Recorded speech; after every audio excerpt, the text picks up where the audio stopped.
জেলায় জেলায় কৃষি মেলা এবং কৃষি যন্ত্র কেনায় সরকারি ভর্তুকি নিয়ে কৃষি অধিকর্তার নির্দেশ ঘিরে তৈরি হয়েছে তুমুল রাজনৈতিক বিতর্ক। যে নির্দেশে পরিষ্কার বলে দেওয়া হয়েছে কৃষি মেলা ও কৃষি ভর্তুকি প্রকল্পের প্রচার কিভাবে করতে হবে এবং কোথায় কোথায় তা করতে হবে উল্লেখ করা হয়েছে, তাও জানিয়ে সরাসরি প্রশ্ন তুলেছেন বিরোধী দলনেতা সূর্যকান্ত মিশ্র। যদিও বিরোধীদের এই সমালোচনা সুকৌশলে এড়িয়ে গিয়েছেন স্বয়ং কৃষিমন্ত্রী মলয় ঘটক। বিরোধীদের অভিযোগ, সংবাদ মাধ্যমকে এভাবে ভাগ করে বিজ্ঞাপনের জন্য চিহ্নিত করা সরকারি নিয়মনীতির বিরোধী। কৃষি মেলা সবার করি আহ্বান চাপাতে হবে, with a photograph of the honourable CM of West Bengal.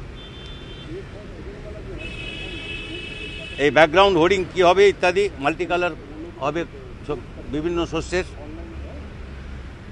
যে শস্য হচ্ছে যে শস্য হচ্ছে না সেসবের হবে বোধহয়, এবং সেটা হোর্ডিংটার সাইজ কি হবে বলে দেওয়া হয়েছে, 6 ফুট বাই 4 ফুট এটা সাইজ হতে হবে।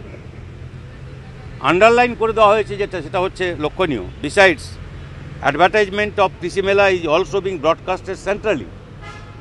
কেন্দ্রীয়ভাবে ব্রডকাস্ট করা হবে সেন্ট্রালি বিজ্ঞাপন টু ইলেকট্রনিক মিডিয়া লাইক, নাম বলে দেওয়া হয়েছে, ফ্রম 1st to 25th জানুয়ারি 2013 নাম করে বলে দেওয়া হয়েছে।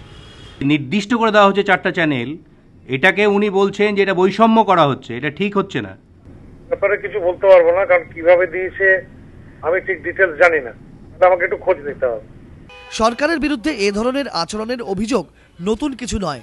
ক্ষমতায় আসার 1 বছরের মধ্যেই প্রথম সারির দৈনিক সংবাদপত্রগুলিকে সরকারি প্রতিষ্ঠান ও সরকারি সাহায্যপ্রাপ্ত লাইব্রেরি থেকে সরিয়ে দেওয়ার উদ্যোগ নেয় সরকার। কারণ এই সংবাদপত্রগুলিতে সরকারি কাজের সমালোচনা থাকে, তাই নির্দেশ জারি করেই জানিয়ে দেওয়া হয় সরকারের পছন্দের কোন কোন সংবাদপত্র রাখা যাবে সরকারি প্রতিষ্ঠান এবং সরকারি সাহায্যপ্রাপ্ত লাইব্রেরিগুলিতে। এবার সেই একই বৈষম্যের শিকার হলো টেলিভিশন নিউজ চ্যানেলগুলির একাংশ।